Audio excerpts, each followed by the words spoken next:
તો એક્ઝિટ પોલને લઈને ઈડરથી ભાજપના ધારાસભ્ય રમણલાલ વોરાએ TV9 સાથે એક્સક્લુઝિવ વાતચીત કરી, જેમાં એક્ઝિટ પોલને ફેક પોલ બોલનાર વિપક્ષના કેટલાક નેતાઓ પર શાબ્દિક પ્રહાર કર્યા હતા.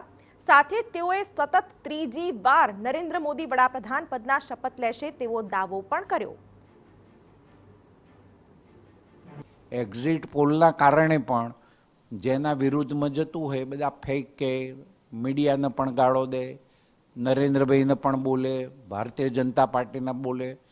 4 તારીખે સ્પષ્ટપણે દેશની જનતા શું ઈચ્છે છે એ આપણને બધાને ખબર પડશે.